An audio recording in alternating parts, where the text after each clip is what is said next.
Hola amigos, ¿cómo les va? Bienvenidos al canal de Charlie Pereira, el senador. Estamos trayéndoles aquí un tema que nos abarca a todos. ¿Y de qué estamos hablando? De la pobreza. En este caso, lo que vendría a ser la pobreza infantil o la pobreza familiar. ¿Cuál sería el término correcto? Bueno, la diferencia principal en la definición es el sujeto que está afectado. En la pobreza familiar consta nada más y nada menos que en la suma de todos los dineros que ingresan a un hogar de las personas que viven en esa casa. ¿Correcto? Bien, ¿cuál es el enfoque que se toma para la pobreza? Bueno, si el grupo familiar tiene ingresos suficientes para pagar la vivienda, los servicios y los alimentos, y escuche bien, de todos, sí, de todos sus miembros. ¿Cuál es la causa principal de este tipo de pobreza familiar? Bueno, alguna puede ser la falta de empleo, anótese ese punto por ahí, sueldos muy bajos, punto 2, o la inestabilidad laboral de los adultos, la mal o bien llamada changa. Bien, o sea, saltear de pequeños trabajos o pequeñas tareas, que muchas veces son mal remuneradas. Bien, ahora pasemos a lo que vendría a ser el tema de la pobreza infantil. Bien, ¿qué se toma en cuenta? Bueno, acá se toma en cuenta si el niño recibe lo necesario en su condición de tal para crecer sano y educarse. Eso como grandes rasgos generales. Ahora, ¿cuál es el enfoque para la pobreza infantil? A diferencia de la familiar que ya habíamos visto, bueno, esto incluye la falta de acceso a una alimentación nutritiva, ropa adecuada, espacios para estudiar, atención médica y mire lo que nos dice UNICEF, y juguetes. Apúntelo también por ahí, vecina, apúntelo por ahí, vecino. Algunos de ustedes tal vez ya se hayan entrado a reír. Esta definición de UNICEF, que muchas veces puede ser interpretada como cierta y otras veces tal vez no. Bien, seguimos. ¿Y cuál es el impacto? En este caso lo familiar no es la causa, sino el impacto que tiene sobre el menor o el adolescente. Que para Uruguay el tema de la adolescencia es complejo. Bien, pero en el tema infantil en sí de los niños, bueno, la carencia en sus primeros años de vida pueden causar, se dice que, daños físicos y mentales irreversibles. O sea, aquello que le llamamos la capacidad cognitiva. Y lejos de ser médicos, lo cual no somos ni queremos serlo, pero sí personas que hemos vivido en la pobreza y tal vez en mucha pobreza, tenemos cierto conocimiento de lo que es pasar mal. Y al haber sido una familia muy numerosa donde uno se crió, yo me crié en una familia con varios hermanos, sabemos lo que es el tipo de pobreza, lo que determinamos nosotros como familia, lo que era la pobreza infantil. Y se dice también, dice UNICEF, que aunque los salarios que ingresan a ese hogar superen esta línea de pobreza, de vuelta le digo entre comillas, familiar, cuando hay muchos niños, el dinero no alcanza. Así es la definición. O sea, prejuzgan que no alcanza. Pero les quiero contar algo. Esta vez como autorreferente, vamos a decir. Bien, por un lado, el punto 1 que yo les había dicho que tomaran en cuenta, la pobreza familiar. donde dice que los alimentos de todos sus miembros, ¿se acuerdan? Ese es el enfoque para tomar como pobreza familiar.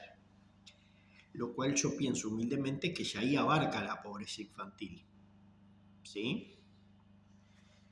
O sea, todos los miembros de una familia deben ser, o sea, deben tener un plato de comida. Lo otro, ¿por qué era de que decíamos que era el punto 2?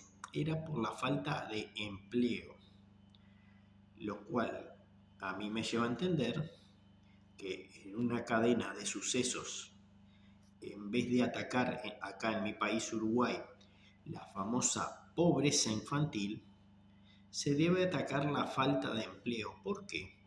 Porque cada individuo debe mantener un grado de dignidad, obtener su sueldo en contraprestación a un salario y debe gastar en lo que se le antoje y no ser estado dependiente y después estar bajo la supeditación de un posible adoctrinamiento.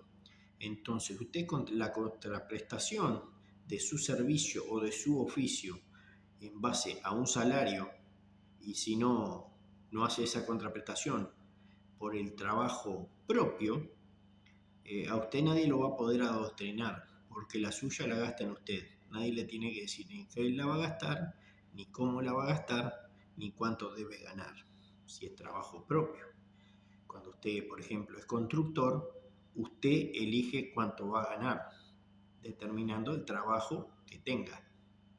Cuando usted trabaja para un patrón, un empleador, usted mediante un contrato y acorde a los acuerdos tripartitos que tenemos en Uruguay, usted sabe cuánto va a ganar y hay un salario determinado que si el patrón no lo paga está incurriendo en una grave falta.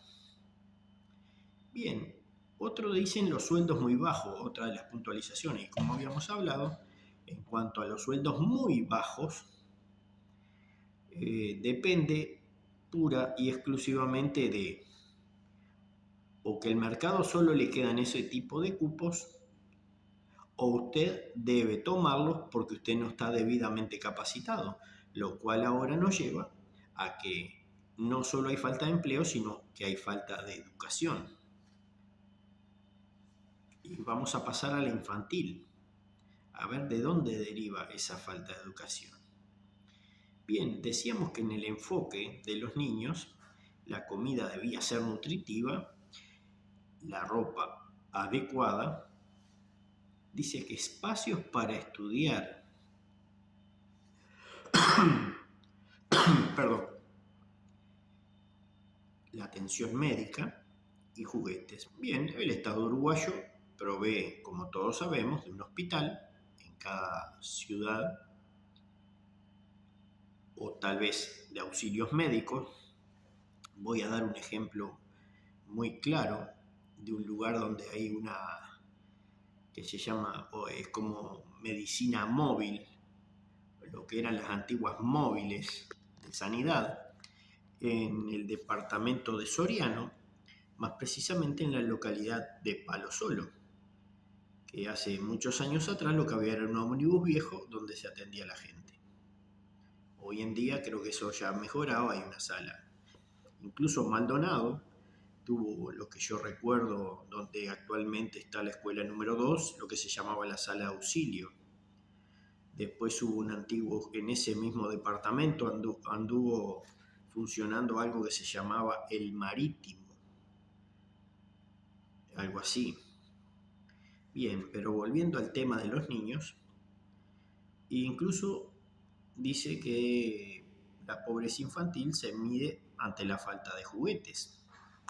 Bueno, yo como autorreferente que les dije que iba a hacer, bien, una cosa, falta acceso a una alimentación nutritiva.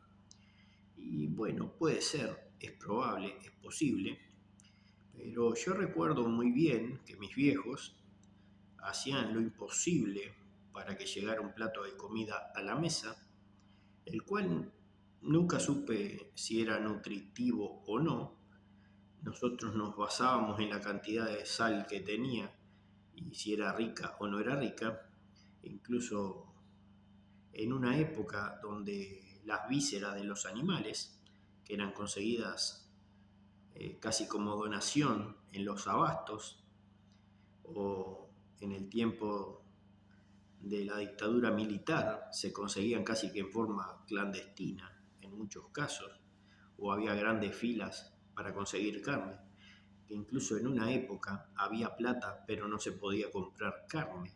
Esa era la realidad que se vivió en el Uruguay.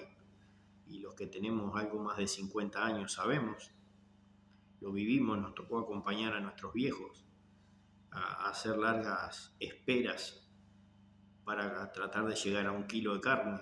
Sí, tuvimos bastante parecido a Cuba en su momento. Y la alimentación nadie la evaluaba como nutritiva o no nutritiva. Por otro lado, la ropa adecuada, mire, le voy a decir, en mi familia, que somos muchos, entre varones y entre mujeres, siempre se estilaba, se acostumbraba a que los más grandes le iban sucediendo su, todo su vestimenta en las mejores condiciones posibles a sus hermanos menores. A mí me tocó recibir de algún hermano mayor, lo cual era muy digno, porque uno se sentía hasta orgulloso de repente de recibir la ropa de su hermano mayor. Y uno no lo tomaba en cuenta como pobreza infantil.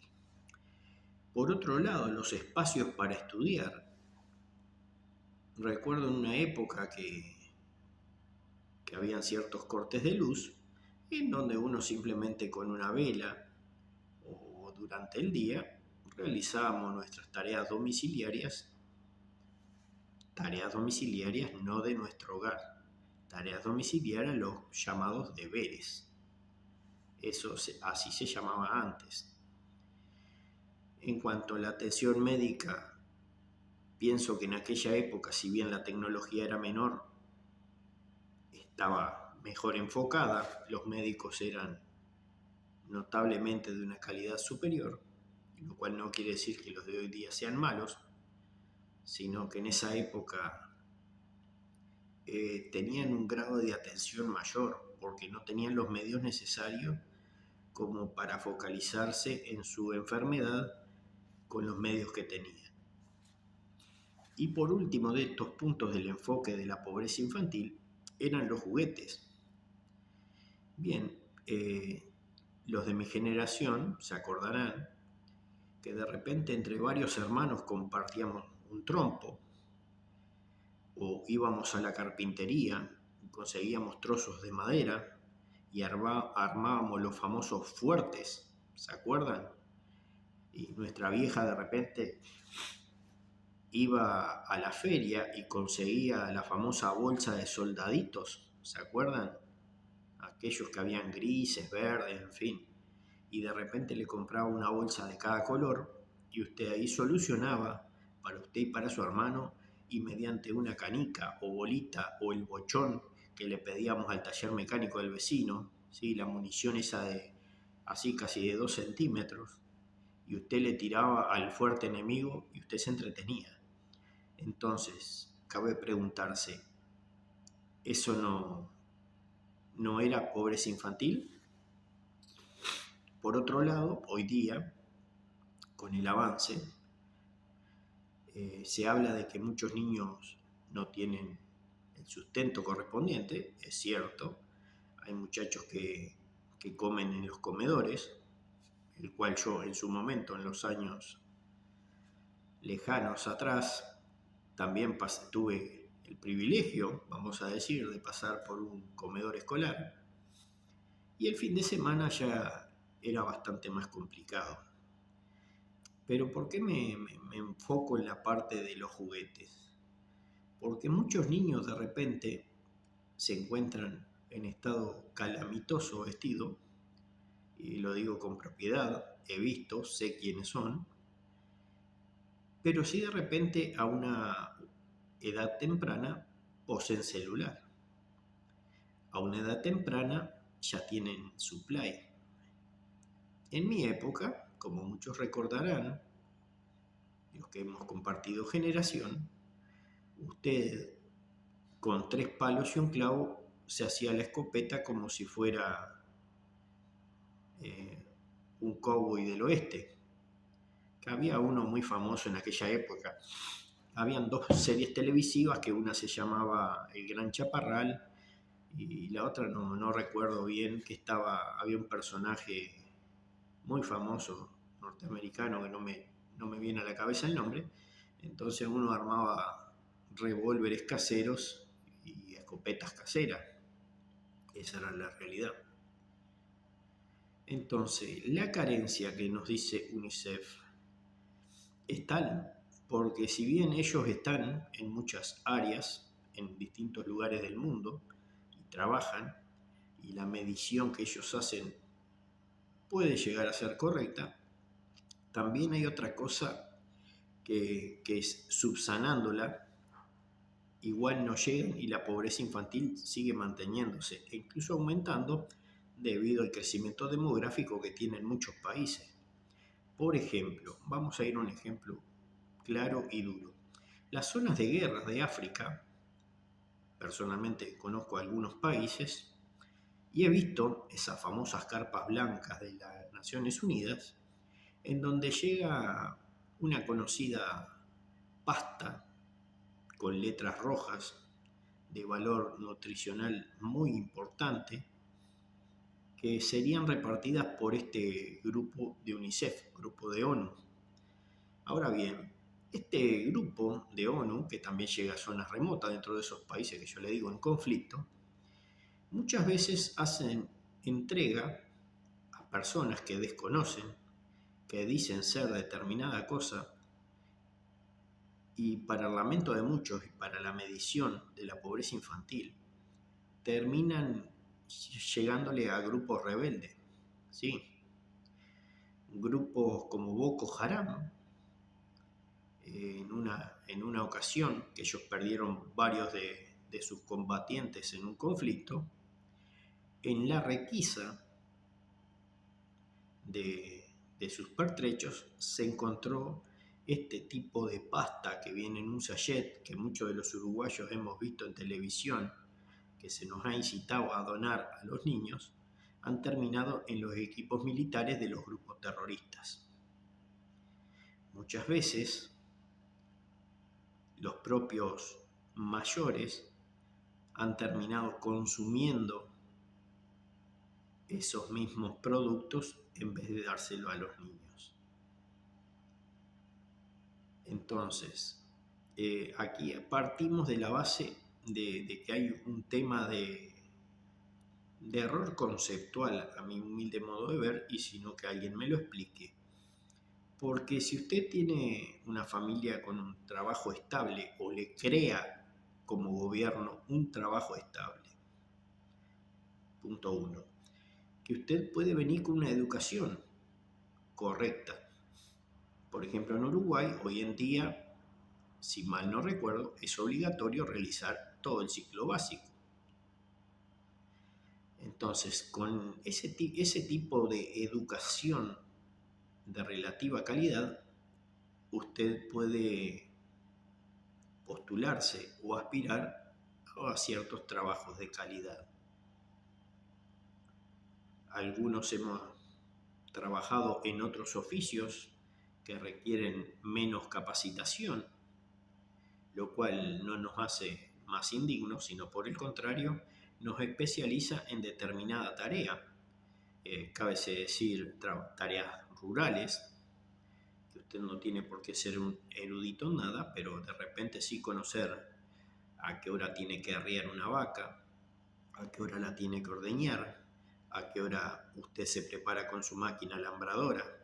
Y todo eso no requiere en sí un aprendizaje en un instituto, sí aprendizaje en la vida y sí lo que se vendría a ser el trabajo bruto. ¿Me sigue? Bien, entonces muchas veces el separar la pobreza de su familia con la pobreza infantil, como se quiere hacer ver, es bastante complejo y va bastante más allá, porque a menos que los niños estén solos, siempre tienen una familia atrás de respaldo. Eso lo podemos dejar para una zona de conflicto bélico y no, por ejemplo, para nuestra América Latina, o mejor dicho, nuestra Hispanoamérica. Entonces, a veces UNICEF, por más que sea un organismo de la ONU, puede no estar del todo correcto, aunque su intención sea buena. Pero para que los sueldos no sean bajos y para que la falta de empleo no exista, deben haber más posibilidades y se le debe dar más apertura a los mercados privados. Se debe regular un mínimo para que cada contrato se lleve a cabo en determinada área, como ha sido, gracias a Dios, a la tripartita, que tanto empresarios como otros grupos y los gobiernos de turno se están dedicando a llevar adelante. Pero la base de todo, que es el estudio, para que esto suceda, tiene que estar también apoyado. Y a veces el pedir el 6+1 podría ser la base de todos los problemas, si es que hay un interés político. Amigos, muchas gracias por estar ahí, compartan el video, suscríbanse en el canal, activen la campanita de notificaciones y queremos que los gobiernos, en el caso de mi país, en la República Oriental del Uruguay, se dediquen a darle una mano mayor a la educación sin llegar al adoctrinamiento, como también lo hay, y que cada uno después de mayor de edad decida. Eso es lo ideal, eso es lo importante. ¿Por qué? Porque así evitamos que nuestras futuras generaciones pasen hambre. Amigos, ha sido un placer. Muchas gracias por estar en el video y nos vemos en otra edición.